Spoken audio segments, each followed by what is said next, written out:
Hello, knowledge seekers.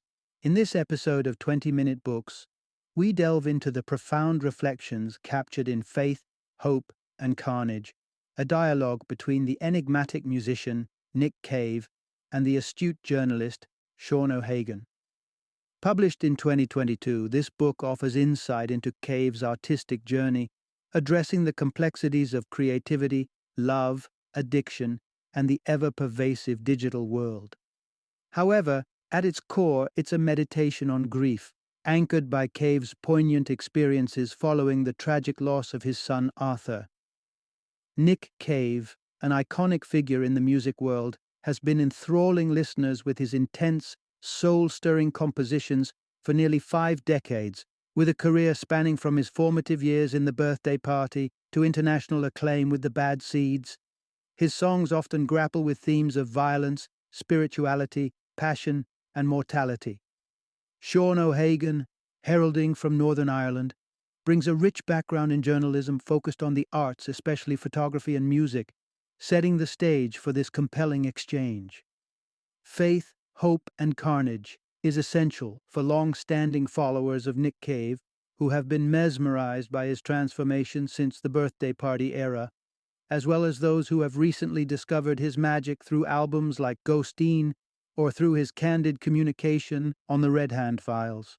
This book also resonates deeply with anyone navigating the turbulent waters of grief, offering solace and understanding through Cave's vulnerable and raw narrative.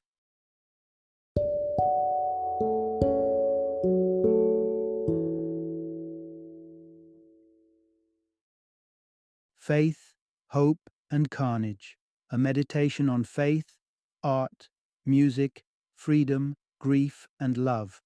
Introduction: Finding Solace in the Shadows with Nick Cave.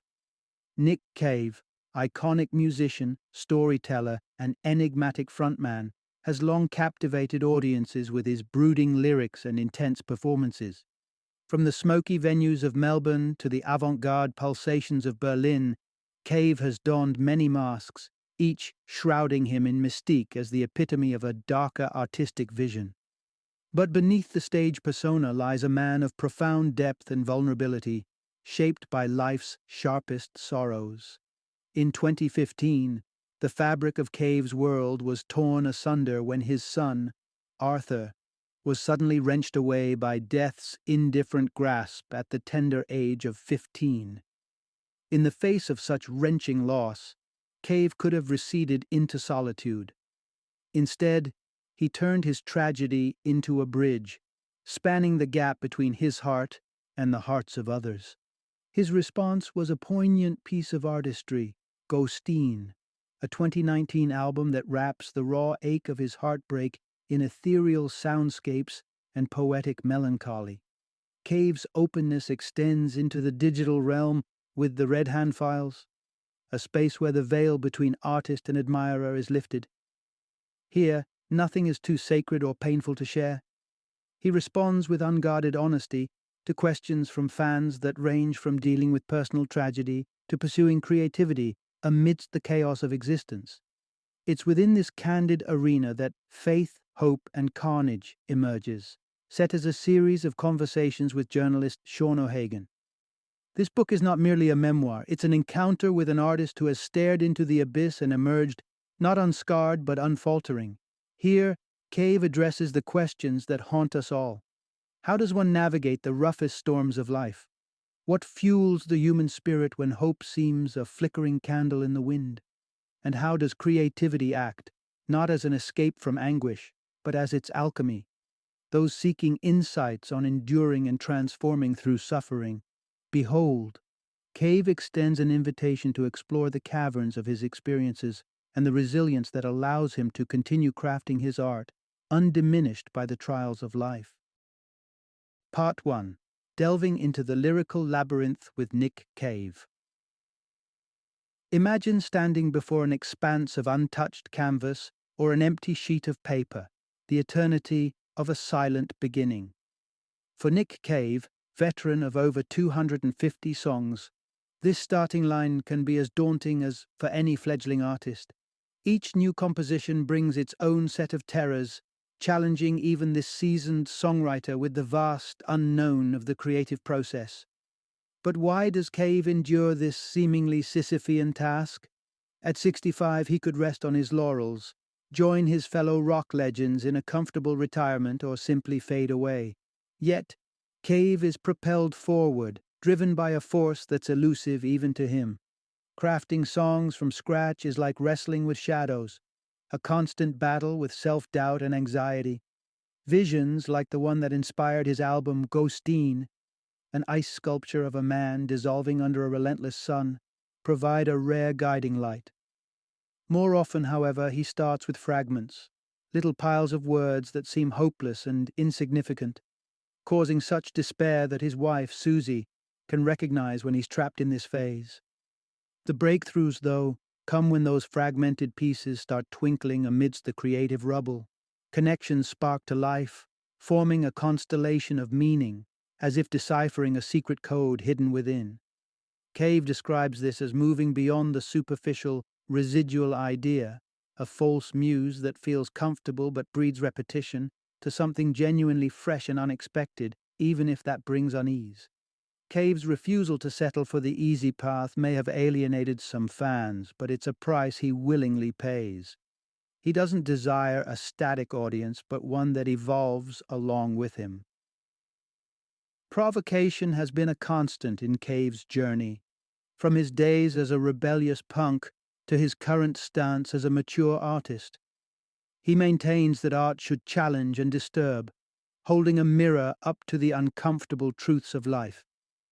In this light, he views cancel culture with skepticism, acknowledging the importance of accountability while worrying that a culture of instant rejection stifles the daring and exploration essential to true artistry. When Cave steps on stage, all these elements converge: charismatic showmanship, the haunting distillation of song, and an almost religious fervor. It's in this live communion that he finds a parallel to the spiritual uplift of a church service. Through the act of performing, he feeds off the crowd's energy, finding another kind of nourishment that sustains his enduring voyage in music. So what is the heartbeat of Cave's relentless pursuit? It is the quest for re-enchantment, for falling in love with the world's wonder over and over again. Whether by sculpting an evocative lyric, wrestling with new ideas, or immersing himself in the transcendent exchange of performance, it is within the acts of creation and connection that Nick Cave continuously discovers his raison d'être. Part 2. The complexities of love in the life of Nick Cave. Picture: a rowdy Saturday in the late 70s in Melbourne's bohemian St Kilda. There's Nick Cave, the electrifying frontman of the birthday party, commanding the stage amidst a crowd that's equal parts adoring and aggressive. The band made its name on a mix of sharp songwriting and a penchant for provocation. This was Cave's domain, a world of performances where the threat of a fistfight hung as heavy as the smoke in the air. Eventually, the perfect storm of addiction and clashing egos signaled the disbandment of his musical troupe, as his own vices claimed center stage. Leap to the 2020s, and we find Cave in quite a different setting. The English seaside serenity of Brighton, married to fashion designer Susie Bick. From illicit substances to the art of ceramics, from punk dens to pink kitchens, his evolution seems a story of transformation courtesy of love. Yes, Cave experienced love long before his domestic bliss, notably from his mother, Dawn.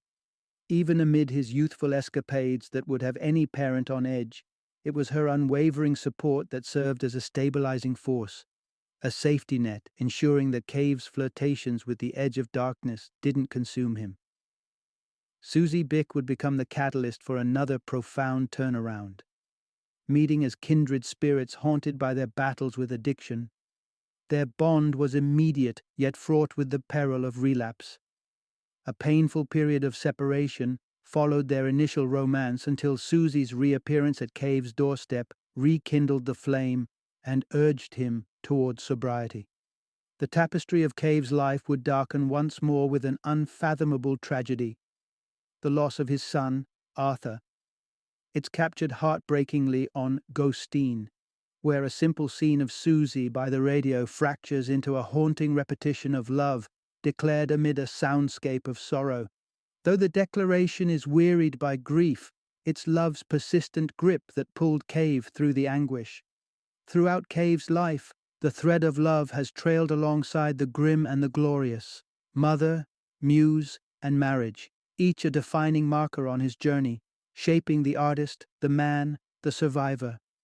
Cave's world has been pierced by love's remarkable power to both shatter and shelter, echoing as a refrain of resilience no matter how exhausted or broken it might emerge. Part 3. Grief's Echo and the Indelible Change in Nick Cave. There are calls that can pivot a life on its axis, those jarring moments that cleave time into a before and an after. For Nick Cave, it was a routine afternoon disrupted by his son Arthur's phone number flashing across the screen, heralding a nightmare. The voice that filled the silence was not his son's but a stranger's, delivering a prelude to a tragedy at the cliff's edge. After the unfathomable confirmation of Arthur's passing, after police visits, identification of the body, and the surreal serenity of a child in eternal rest, Cave stood on the precipice of despair. He imagined himself so full of sorrow that one false step could cause him to shatter into pieces. Survival, as Cave reflects, came through the pillar of his relationship with Susie. The notion that they were strong for weathering the storm of grief doesn't sit well with him, yet he acknowledges the robust bond they share. Work became a refuge, with Susie immersing herself in her fashion label, and Cave, shrouded in grief, pressing on to complete Skeleton Tree. But it was Ghostine, an album born in the shadow of loss, where Cave sensed the veil between life and spirituality grow thin. He felt Arthur's presence infused within the music, a haunting accompaniment both on the album and on stage, Arthur's parting gift. The couple learned to see Arthur's impact beyond his physical absence, recognizing the myriad gifts he had given them in life and in death, from the profound empathy of others to the bravery to defy conventions. If the world adhered to rules, Cave muses, no parent would ever have to bear the burden of outliving a child. Cave describes an expansion of the heart. Once stretched by the enormity of grief, it now can hold other emotions with newfound depth, including joy. But Cave doesn't entertain the fantasy of trading these profound changes for the chance to bring Arthur back. Such deals don't exist. Grief has not transformed him, for he knows this is not an experience one passes through. Rather, it is a realm in which one remains. It has segmented his life, distinguishing the person he once was from the person he is now. The thread of Arthur's memory weaves through his existence, shaping all that he does, past, present, and future. Through grief, Cave encountered seclusion, but also discovered an intricate connection with the world, an understanding that everyone is bound to face their own form of profound loss eventually. This inevitability, rather than casting a shadow of pessimism, kindled a sense of unity within him. It was this sense of unity, this kinship with the human condition, that motivated Cave to harness his shared experience and from it seek to build something transformative. Part 4. Embracing Hope Through the Red Hand. Files. Nick Cave's journey from darkness to daylight began with an outpour of letters following Arthur's passing. Instead of sinking into isolation, Cave chose to open his heart to the torrent of words from strangers, letters brimming with stories of pain and pleas for solace. This was the inception of the Red Hand Files, a testament to collective grief and shared humanity.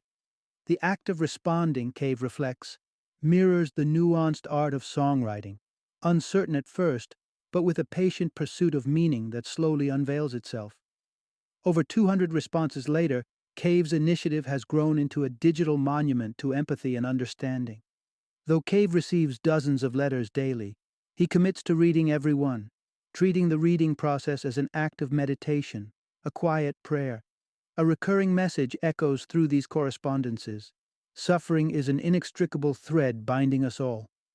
One poignant track from Ghosteen, titled Hollywood, culminates with the Buddhist tale of Kisa Gotami, a grieving mother whose odyssey in search of a mustard seed from a home untouched by sorrow illuminates the Buddha's wisdom on suffering. It's this profound sense of its universality that could plunge one into despair, yet Cave finds in it a call to action. The Nick Cave that once thrived on youthful disdain now perceives joy as the true insurgence, an act of defiance against the world's disarray and cruelty. Love, for Cave, is dually edged, where pain and grief are inevitable consorts. Yet it is grief that often paves the way for love to follow, sneaking in quietly after devastation has breached the threshold. In the Red Hand Files, Cave weaves sorrow into connection, transforming personal anguish into bridges that span the chasms between strangers. It's here he pens the poignant words, "Dread grief trails bright phantoms in its wake." In these words an affirmation that even in the deepest sorrow, the specters of joy and hope shimmer, restless and uncontained. Final summary. The narrative of Nick Cave is one that interlaces the strains of his music with the deep chords of love and the profound silence of grief. In his haunting journey through life's darkest corridors, Cave has discovered that while grief is a multiform presence within him, it has also become a vessel for outreach and unity. His transformation into a figure who both embodies and reflects sorrow to others occurs through his creative endeavors with the Bad Seeds, the tender and unwavering bond with his wife Susie, and the communal embrace of the Red Hand Files. The profound suffering Cave has experienced not only reshaped his inner world, but also extended to forge an unexpected communion with others. This broadened perspective has turned the personal into the universal, allowing grief to emerge not only as an isolating force, but as a paradoxical gift that fosters human connection. Nick Cave, through his art, love, and dedication to the human collective, offers an empowering testament to the resilience of the human spirit, finding in the wake of tragedy a passageway to healing and shared understanding.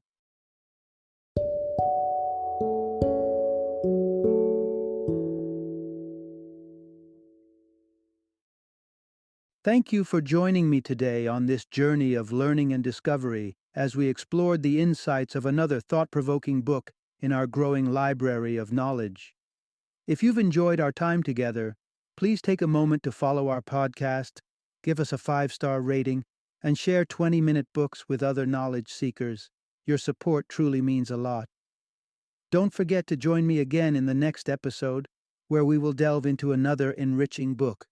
Until then, happy reading and happy listening.